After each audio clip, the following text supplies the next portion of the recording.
Evangelismo con fuego. Reinhard Bonnke.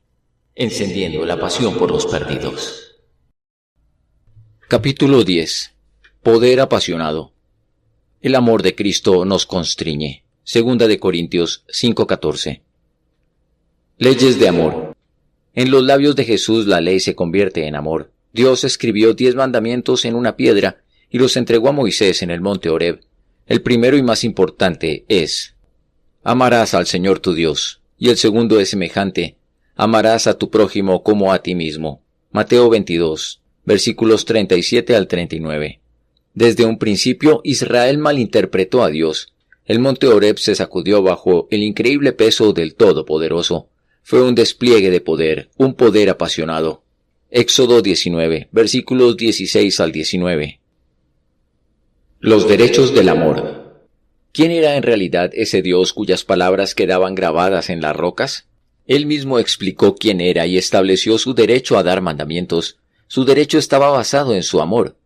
Yo soy Jehová tu Dios, que te saqué de la tierra de Egipto, de casa de servidumbre. Éxodo 22. Ese es Dios.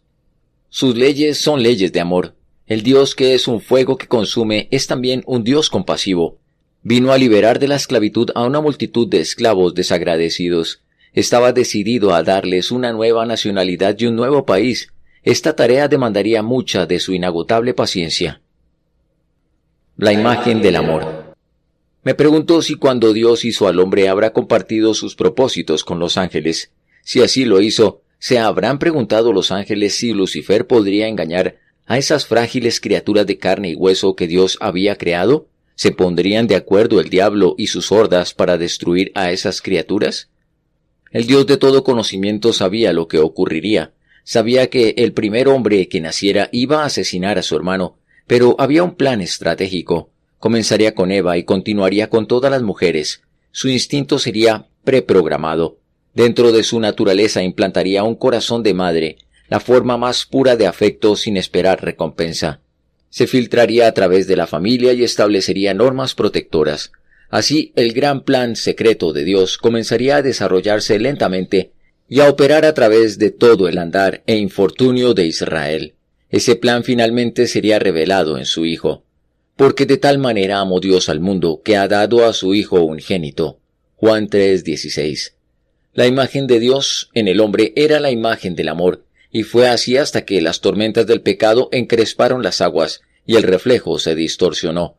Pero Dios no fue engañado. Él dio todo lo que tenía. El Evangelio bendijo los oídos de los hombres. El Evangelio era el corazón de Dios y revelaba que Él se preocupaba por sus criaturas. Por y para nosotros. El evangelismo se resume de la siguiente manera. Dios nos ama a través de su Evangelio. Cada mensaje que se predica debería ser enviado con amor. Somos hombres que aman a los hombres en el amor que Dios nos ha dado. A través de los siglos ha habido hombres y mujeres que han entregado sus vidas a la predicación de Cristo y su salvación a todas las tribus y naciones. Las obras más notables del hombre, iglesias, hospitales, orfanatos, la civilización misma, proviene de esa fuerza divina. El amor de Dios en el alma del hombre es 100 veces más excelso que cualquier otro motivo que jamás le haya impulsado a usted. ¿Qué quedó cuando la presencia de Dios se alejó del monte Horeb? La respuesta la podemos encontrar en Éxodo, versículos 5 y 6. Otra ley de amor que concernía a los esclavos. Si un esclavo se casaba, cuando caducara el contrato con su dueña, no tenía ningún derecho de llevar a su mujer consigo. Solo podía permanecer con su mujer si se quedaba sirviendo permanentemente a su amo. De hecho, el esclavo tenía que someterse a un procedimiento muy doloroso como prueba de sometimiento. Le llevaban a una puerta principal de la casa de su amo y le clavaban del oído a la puerta. Y aunque el punzón era retirado inmediatamente, quedaría por siempre la cicatriz en la oreja y la marca en la puerta, indicando a todos: yo amo a mi esposa y me he entregado por ella para poder darme a ella. El inmenso amor de Dios. La historia del esclavo es una parábola que nos habla acerca del amor de Dios hacia la humanidad. A Jesús también le clavaron en un madero, perforándole manos y pies a fin de poder redimir su novia y su cuerpo, es decir, su iglesia, usted y yo. Primera de Corintios 12:27, Efesios 5, versículos 25 al 27. El Rey del universo se humilló a sí mismo y se convirtió en sirviente por nuestros pecados. Cristo se dio a sí mismo por nosotros para poder darse a nosotros. Dios es amor. Eso es lo más importante. Precisamente por eso hemos nacido, para amar y ser amados. Conocer el amor de los amores es conocer el secreto de los secretos. Si conocemos esto, sabremos qué sentido tiene la vida. Un evangelio sin amor es una contradicción. Es como el mar sin agua, el sol sin luz, la miel sin dulzura, o el pan sin sustancia. El evangelio no es sino una expresión del amor infinito de Dios por nosotros. Desde Génesis hasta Apocalipsis, el amor se mueve de eternidad a eternidad. Con amor eterno te he amado. Jeremías 31:3. Oseas escuchó el grito de amor de Dios. Israel estaba deambulando en la oscuridad de su histórica noche, y a Oseas se le permitió escuchar el eco de la angustia divina. ¿Cómo podré abandonarte, oh Efraín? Mi corazón se conmueve dentro de mí. Oseas 11:8. Jesús dijo que él hacía lo que el Padre hacía. La única explicación que nos fue dada cuando sanaba a los enfermos o hacía milagros siempre fue la misma, su compasión. Él es el amor hecho carne. De hecho, el amor es la base de todo lo que hay en el universo. Una cascada de amor. Supongo que ningún ángel le preguntó al Señor por qué se propuso hacer criaturas como nosotros, con libertad para inclinarnos por el mar y consecuentemente con la capacidad de romper el corazón de Dios. Los ángeles sabían por qué. Cualquiera que fuera el dolor, él tenía que verterse a sí mismo en una catarata de amor. ¿Qué mejor que derramarlo sobre aquellos que jamás lo merecían? ¿Qué podría servir mejor a sus propósitos sino el que enemigos, malvados, opresores y oprimidos que buscan venganza llegaran a ser aceptos en el amado? Efesios 1:6. El infierno es un lugar horrible y misterioso. No es algo que podamos disfrutar. No tenemos la autoridad para suspender a los hombres sobre el abismo y observar cómo se tuercen, simplemente porque son enemigos de la justicia. Se nos presenta este posible destino de los pecadores para que sintamos una profunda lástima por ellos, a fin de que eso nos impulse a preocuparnos y a advertir a los incautos. La expresión de amor en su rostro. Jesús habló del infierno más que cualquier otra persona en la Biblia. De hecho, casi todo lo que se menciona en las Escrituras acerca del infierno fue dicho por él. Me hubiera encantado oír la forma en que él hablaba de ese lugar. ¿De qué forma habrá dicho a los fariseos: ¡ay de vosotros! Su acento, la mirada en sus ojos, su gesto de agonía por sus criaturas. Ningún actor podría imitarlo, pues todo eso surgió de un corazón divino que es demasiado grandioso para ser escudriñado. Solo su amor en nuestros corazones puede darle a nuestras voces la profunda compasión de sus advertencias. El motivo del amor. Fue el amor lo que motivó al Hijo de Dios a vivir entre nosotros. Veamos el siguiente fragmento de las Escrituras. El cual por el gozo puesto delante de él sufrió la cruz, menospreciando el oprobio. Hebreos 12:2. Los eruditos dicen que la palabra por el gozo es una preposición que se debería traducir como en vez de. Consecuentemente no significa buscar gozo, sino sacrificar gozo. Después de la cruz, Cristo simplemente recobró lo que ya era suyo. Él, el único Dios 3 veces bendito, cambió su corona por una cruz. En Juan 13:1 también podemos leer que había llegado la hora para que Jesús pasase de este mundo, pero él no se fue. Por el contrario, tomó una toalla y lavó los pies de sus discípulos y permitió que Judas saliera a entregarlo. Fue hasta el monte Calvario y se convirtió en el rescate para todos los cautivos del diablo. Juan explicó el porqué. Comillas, habiendo amado a los suyos que estaban en el mundo, los amó hasta el fin. Jesús no regresó al Padre sin haber concluido su misión. Él redefinió la palabra amor al morir en la cruz por nosotros. Antes de la cruz no había un parámetro para medir el amor. Después de la muerte de Cristo, la cruz se convirtió en la forma más sublime de demostrar amor. Ilustrando la compasión. Estoy fascinado con el uso de la palabra compasión en las Escrituras. Esta palabra significa muchas cosas. Es una palabra que solo se utiliza con referencia a Dios y a Jesús. Significa sentimientos hacia los necesitados. La siguiente es una de las ocasiones en que se usa.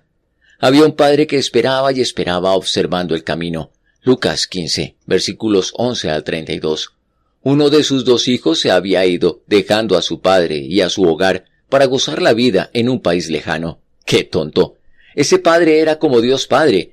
Día tras día miraba al horizonte con la esperanza de ver a su hijo de regreso a casa. Cuando llegó ese maravilloso momento, el padre corrió. ¡Corrió! Quizá casi no tenía fuerzas para correr, pero el amor le impulsó a llegar hasta su muchacho antes de que tuviera la oportunidad de cambiar su decisión. El padre avanzó 10 pasos por cada uno de los de su hijo. ¡Qué historia! La más grande que se haya contado con excepción de la de Jesús mismo. Contiene tanto. Por ejemplo, ese hijo había estado trabajando entre cerdos y regresó a casa vestido de la única ropa que tenía. Los trapos sucios todavía estaban impregnados con el hedor del chiquero. Pero el padre se echó sobre su cuello y le besó.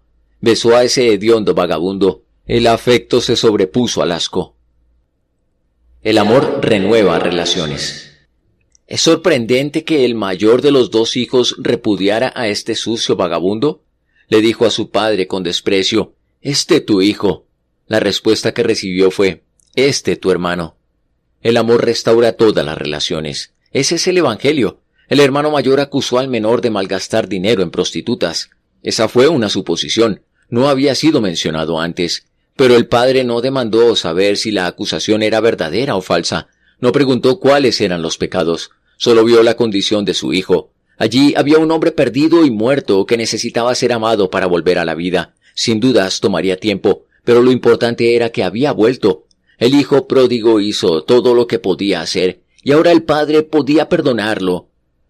Proveyó una oportunidad para la restauración, y este es el Evangelio que ilustra la palabra compasión. Comprendí mejor esta historia cuando me di cuenta de que la palabra compasión implica una reacción física. Tiene que ver con nuestros sentimientos interiores. Cuando un sentimiento pasa a través de nuestro sistema y nos deja aturdidos, decimos, se me revolvió el estómago, o se me detuvo el corazón. Ese tipo de palabra fue usada para describir los sentimientos que conmovieron a Jesús al mirar a la gente. Fue movido a compasión. Mateo 9:36. No era un mero acto de caridad condescendiente, era el instinto irresistible de una madre o de un padre que arrebata a una criatura del peligro. Cristo no podía ni siquiera ayudarse a sí mismo. A otros salvó, a sí mismo no se puede salvar. Mateo 27, versículo 42. Esto y solo esto explica por qué Él se ocupó de la enfermedad universal y del mar de males humanos que durante tanto tiempo habían sido aceptados como parte inalterable de la vida. A veces los males son considerados como juicios de Dios. Es cierto que muchas cosas fueron consecuencia de sus milagros. Confirmó que era el Hijo Divino, dio gloria a Dios y otras más. Pero no fue por eso que Él sanó a los enfermos. Su propósito era sanar y nada más. Yo no toco el piano para probar que tengo dedos. Lo hago porque me encanta la música. El propósito de la música es la música. El propósito de la bondad es la bondad. Las consecuencias son meros efectos secundarios sin gran importancia. ¿Qué podría ganar Jesús al realizar obras de misericordia? No necesitaba hacerlas. ¿Por qué fue a Betesda a encontrarse con esa resaca de miseria humana? ¿Por qué fue a Naín a encontrarse con un hombre muerto? Porque vino a nuestra tierra. No había en ello ningún beneficio o ganancia para él. La verdad es que Jesús sentía una atracción fatal por los desventurados. Esto lo llevó a una muerte cruel, pero no vaciló. Sin importar las consecuencias, él llevaría su toque sanador a las vidas quebrantadas. Para Jesús, las multitudes eran como ovejas sin pastor. Y tuvo compasión de ellos y sanó a los que de ellos estaban enfermos. Mateo 14:14. Jesús envió a sus discípulos a que hicieran el mismo trabajo. Su obra llegó a ser la obra de los apóstoles, mostrar compasión. Era su compasión la que los discípulos hacían llegar a la gente. Los apóstoles regresaron emocionados porque descubrieron que tenían poder y que los demonios se les sujetaban. Lucas 10:17. Mas no mencionaron a aquellos que habían sido liberados, ni se refirieron a la satisfacción que les produjo el ver libres a hombres y mujeres preciosos. Si nosotros nos sentimos desilusionados cuando los afligidos siguen estándolo, Jesús también. Seguramente no nos sentiríamos así si Él no sintiera lo mismo, pues Él nos creó de esa manera. Él sana para aliviar las consecuencias del pecado, pero por la misma razón que Él salva, también perdona el pecado. De ninguna otra manera puede estar satisfecho. El Señor siente una profunda satisfacción al amar, cuidar, salvar y sanar. y esa satisfacción es todo lo que obtiene. Una caldera de amor. Dios es un fuego que consume. Él es todo amor. Es una caldera que arde para sus criaturas. Siempre que prediquemos el Evangelio, debe motivarnos nuestra preocupación por el otro. No debemos sanar por el hecho de ver una maravilla. Dios no está interesado en espectáculos. No vino para hacerse famoso. De haber sido así, ¿qué le dio su auditorio? Solo una cruz. Él creó árboles. Los hombres despojaron esos árboles de su gracia y los convirtieron en una horrible cruz sobre la cual exhibieron a Cristo y se burlaron de él. Dios creó al hombre aunque habrían hombres como Judas Iscariote. Tanto el madero que lo cargó así como el hierro que lo horadó y el Judas que lo traicionó fueron creados por él, aun sabiendo el uso que tendrían. Ello no impidió que plantara árboles y creara minerales para el beneficio de la humanidad, a pesar del costo final para sí mismo. Primera de Corintios 3, versículos 12 y 13. Amor infundado. Nuestros motivos deben ser los de Jesús. El amor de Dios derramado en nuestros corazones por el Espíritu Santo lo hace posible. Él nos ama para que nosotros amemos a otros. Es posible que haya motivos imperfectos detrás de nuestro misterio. Al final, nuestra obra será probada como por fuego, y lo que fue actuación del ego será heno, madera y hojarasca, en vez de oro y plata, joyas del amor. ¿Habrá quien busque los milagros solo como un medio para exhibirse? Bueno, tenemos al cazador de demonios, ocasional, que busca oportunidades para exhibirse. Hay quienes quieren que se les conozca como gente de oración, u hombres de gran fe y espiritualidad. De esa gente Jesús dijo, ya tienen su recompensa. Mateo 6:2. El amor no puede tener motivos. Cuando Dios habló a Israel en Deuteronomio 7, versículos 7 y 8, dijo que los había amado sin razón alguna. No era por ser una gran nación, porque era aún más pequeña que los pueblos que debían echar de Canaán. El Señor les dijo que los amaba por puro amor, que en realidad no tiene razón alguna. La razón del amor es amar, lo cual es Dios mismo. Deuteronomio 7, versículos 7 y 8. El amor no es Dios, pero Dios es amor.